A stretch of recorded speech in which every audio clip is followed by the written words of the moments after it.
Black colleges and universities, once the cornerstone institutions educating and attracting the best and the brightest of the African American community. But how will their role change as the United States moves towards becoming a majority-minority population? And are they still relevant in today's society? That's today's discussion on The Global African. I'm Bill Fletcher, your host. Thanks for joining us.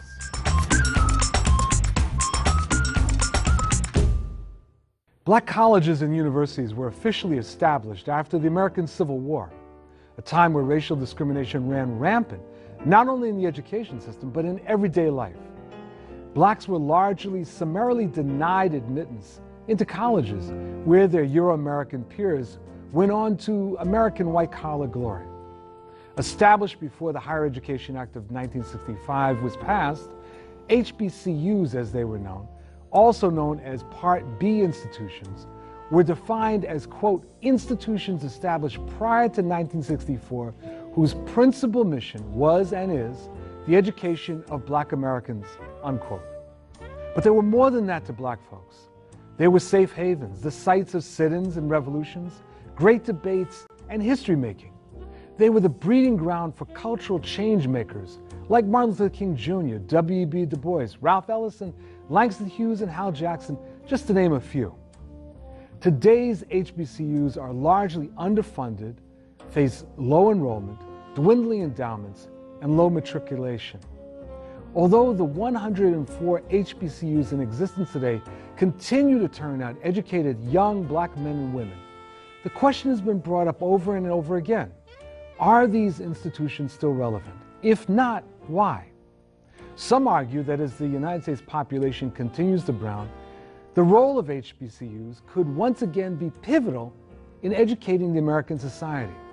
But will these institutions make the changes necessary to change with the times? We're joined by Dr. Pamela Scott Johnson.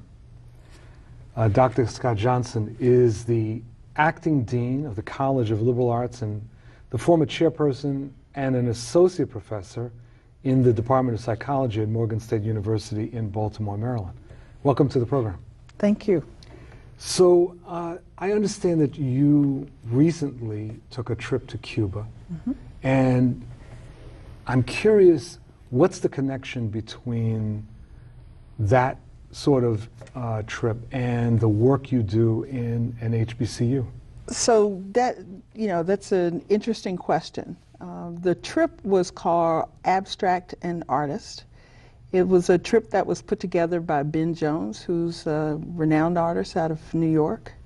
He has been in and out of Cuba for the last 10 years and had imagined an opportunity where African American artists would showcase their artwork at one of the Cuban National Museums, but also develop a partnership with individuals in the African diaspora.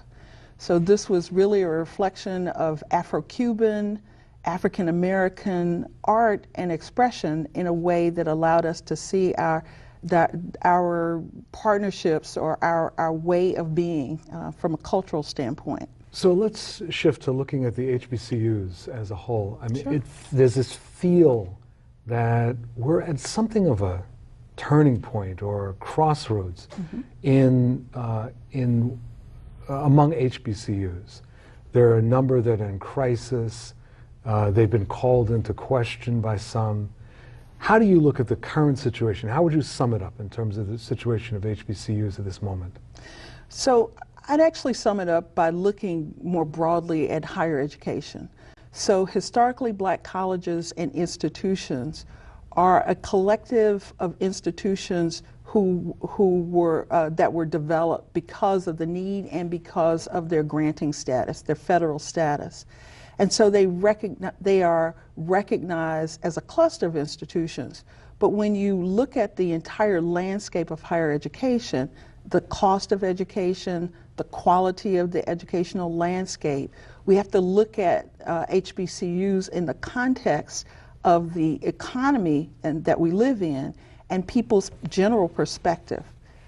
On the other end, we have to look at what HBCUs are designed for in terms of giving access to students who at one point had no general access, but who have choices now. So that allows us to not redirect who we are historically, but to redirect our programs in ways that are more inclusive, that will bring a larger population to our campuses. When you talk about the crises are multifold in terms of this context. We do now know that we have a shift in demographics. We're going to have more students of Latin, Central, South American background who are part of the United States student population. African American student population has remained the same and in some ways is shifting. And so the historical framework from which we operated will be more inclusive, but we won't lose that historical component. I want to pursue that because one of the things that I've noticed over the years is, as you said, the demographic is shifting. And one of the things that I found striking was the number of white students that are entering into HBCUs, in addition to Latinos. And just wondering, what does this mean at the level of strategy or vision for the HBCUs? I mean, it's one thing to have an institution that is virtually entirely African American, but with this change, does that bring with it a mission change? So the general mission of a Morgan State University and other HBCUs, so I'm a Spelman graduate and know folks from many other HBCUs, the mission of the institutions are about providing high quality academic programs.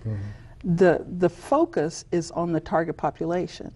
So at one point when the focus was primarily on African Americans, and I don't think we'll ever lose that focus, but we also now have to look at the broader context of who we are at Morgan and what we have to offer. So Morgan is probably one of the best buys in terms of academic environment relative to the cost of the other institutions around the state. We also have a way of working with underserved student populations. Other academic environments design themselves at only working at those students who come at a level of preparedness for which those environments don't meet their needs. We have a particular commitment to working with a broader group of individual students to ensure that they are competitive in the marketplace, that they have access to high quality educations as citizens of the state of Maryland and the region and the country. And we don't see ourselves locking students out solely based on test scores or high school performance. So Morgan's mission has always been to give access to education for a broader group of students. Almost like access to the dispossessed.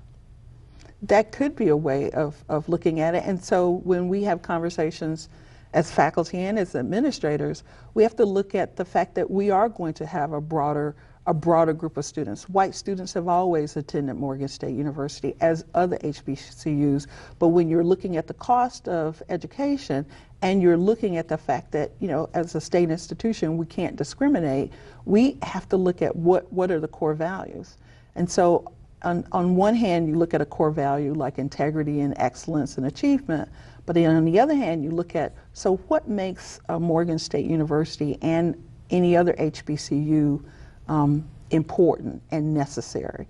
And what is it about the academic programming? So we started off this conversation about, what makes us, is going to Cuba and any other international destination part of our programming.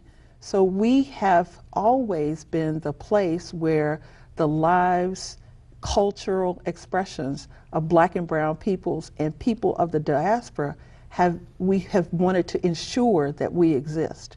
We still are that place. If we are committed to our longevity and our legacy being written down, I think it is the core mission of an HBCU, not only to have that type of scholarship, but to share that with students. And we're still in the business of doing that in terms of our academic programs. There's a discussion that takes place in Black America that most white Americans have no sense of, and that we're frequently embarrassed about talking or discussing. But it took place in my own family. My father was a product of HBCU. Mm-hmm. He went to Johnson C. Smith. Mm-hmm. He was very, very proud of that. Mm-hmm. He's passed away, but he was very proud of it. There was no way his son or daughter were going to an HBCU. Hmm. It was off the table. Mm-hmm.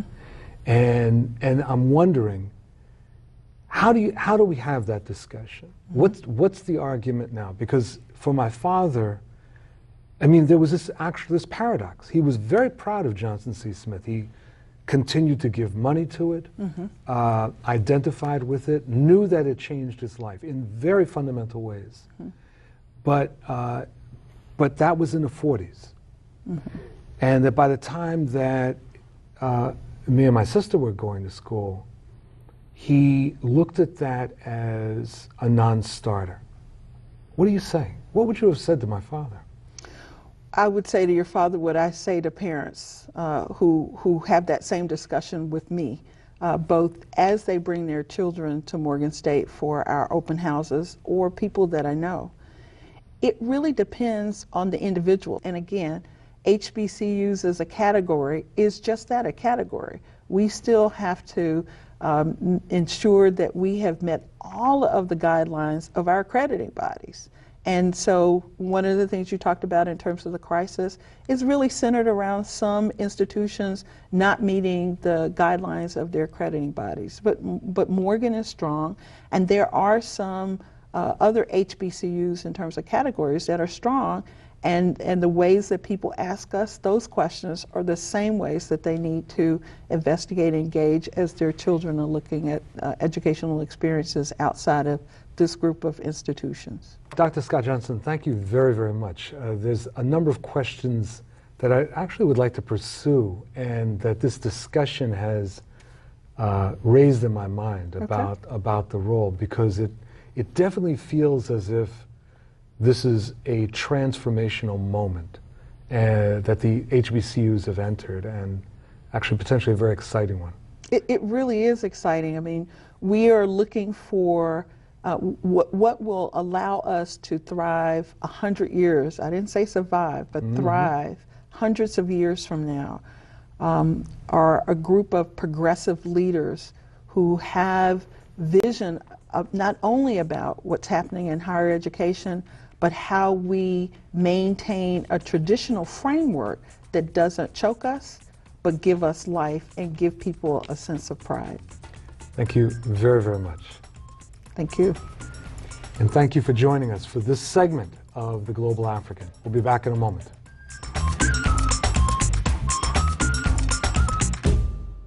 We're now joined by Dr. Ivory Toldson, who is the Deputy Director for the White House Initiative on Historically Black Colleges and Universities. Prior to his appointment, Dr. Toldson was an Associate Professor at Howard University, a Senior Research Analyst for the Congressional Black Caucus Foundation, and Editor-in-Chief of the Journal of Negro Education. Dr. Toldson, thank you very much for joining us. All right, thank you for having me. Dr. Toldson, I want to begin with what is perhaps a peculiar point, but something that's been gnawing at me for a while. There is this saying that has become very popular in mainstream media circles, that there are more black men in prisons than there are in colleges. You want to comment on that? Well, it's not true. That stat originated with a study done by the Justice Policy Institute, which came out in 2002. They used data that was around 2000 to 2001 from the National Center for Educational Statistics, and also a 10-year report that the Bureau of Justice puts out. And at the time, they estimated that there were about 100,000 more black men in prison than in college. And a lot of our think tanks ran with that and put out our own press releases to say that there are more black men in prison than in college. It seemed to command a certain amount of attention. But 10 years later, One thing that myself and the Justice Policy Institute and everyone involved in this work intimately agree on is that there are about 600,000 more Black men in prison, in college than in prison. Now, we can look at that as perhaps a 108% jump in the Black male college population. But I believe, and I've written this in my articles, that it was never true to begin with.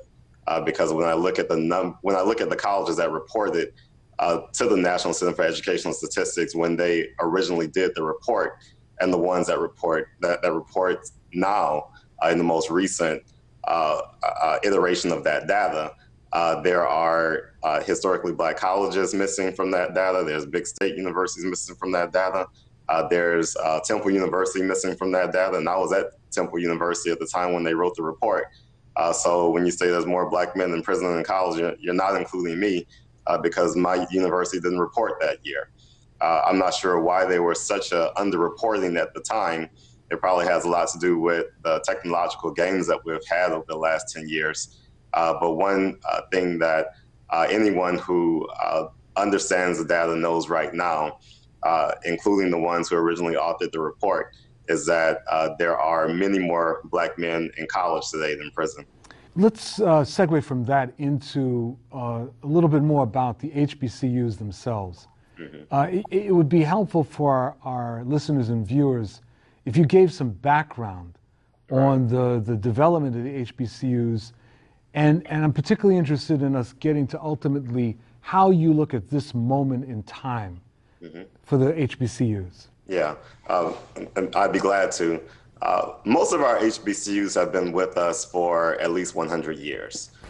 And prior to Brown versus Board of Education, segregation was legal in this country. And so any state that denied the opportunity for Black students to go to their universities had to set up another university for Black students to go to. And most states had one land-grant college, but by law, they could not deny a Black person the right to go to a land-grant college. They couldn't put up a college that wasn't land-grant and say that's the Black university if they already had a discriminatory white university that was land-grant.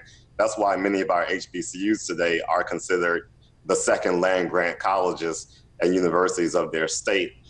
There was also a lot of HBCUs that were developed by private entities, such as churches, the African Methodist Episcopal Church, the Catholic Church, the Baptist Church. A lot of them set up HBCUs that still remain today, and these are private institutions. So right now in total, there are over 100 HBCUs that educate close to 500,000 students of all race and ethnicities, but of course, predominantly Black students. We have HBCU medical schools, law schools, graduate programs in just about every discipline, just about every professional discipline, such as dentistry, theology, and we have a wide cross-section of HBCUs. We have some of our largest HBCUs have more than 10,000 students, and some of the smaller HBCUs have less than 1,000 students. What would you say is the overall state of HBCUs right at this moment? Right now, we have many HBCUs that are in very good shape. We have some HBCUs that are not doing good at all. Anytime you have 100 institutions that have so much diversity in terms of size, support, location, leadership, you're going to see a huge variance, and that's what we see in the HBCUs. We have a couple of HBCUs that are on probation with their accrediting bodies right now. We have other HBCUs that are seeing the largest boom in their enrollment ever, and they are commanding a lot of money through research and contracts, alumni giving, and the students that they bring in. So there's a lot of variance. Now, as you remember, in 2011, there was a crisis that emerged in connection with a Department of Education ruling on the Parent Plus program. Right. And it would be helpful if you could give us a little background on that and how that is unfolded. Early in President Obama's administration, there was a lot of changes that happened to the various grant and loan programs that the federal government was in charge of. With Pell Grants, there was a change that lifted the ceiling to Pell Grants, and that resulted in a lot of new money coming through Pell's. With the Parent Plus, there was a shift from it being controlled by private lenders into a direct service with the federal government. And when that change was made, there was a change in the credit standards of that to match the other federal programs that already existed. That change resulted in a lot of students who were eligible for the loan under the old standards. Their parents, anyway, was eligible for the loans under the old standards. They were no longer eligible for them. And the criteria that was central in all of this were charge-offs. So if a parent had to charge off a credit, or if they were currently in collections, they were no longer eligible to receive a Parent Plus loan. That resulted in a lot of students, particularly those at the private institutions, to not be able to afford to go. And so there was a lot of shifting that happened in the colleges that these students were selecting. Do you think that too much damage has been done? Or do you think that this is a situation that is reparable? No, there hasn't been irreparable damage because of this issue.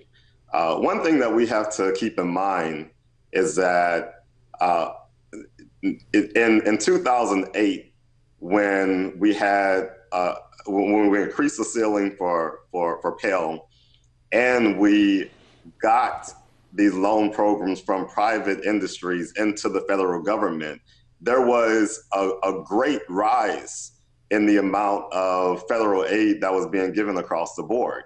Mm-hmm. So the loss that happened with the 2011 changes didn't even take us back to pre-2008. But what it had the effect of is there was such a rapid rise and then this drop. Now, it wasn't a drop all the way off a cliff. You know, it wasn't a drop. It wasn't a drop that made us worse off than we were before, but it was an unexpected drop. And so, you know, most universities were able to weather that very well. Mm. There's a lot of institutions that had other vulnerabilities. Now, of course, if you already have a very small student population, I just said that our largest HBCUs have more than 10,000 students. Our smaller HBCUs have less than 1,000 students. Some of our HBCUs that have less than 1,000 students have had up to 3,000 students in the past, and they still have an infrastructure that can accommodate 3,000 students. So you can imagine a university like that, one, is going to be much more adversely affected by something like the issues that we just described. But two, they probably have some other problems that cause their student body to reduce so low over time in the first place. And that will have to be the final comment. I very much appreciate your joining us, and that the last issue that we were just addressing is so critical for people to understand and needs to be a focus of discussion throughout this country. So I want to thank you very much for taking the time to be with us on the Global African. Okay, thank you. And thank you very much for joining us in this episode of the Global African. I'm your host, Bill Fletcher. Look forward to seeing you next time.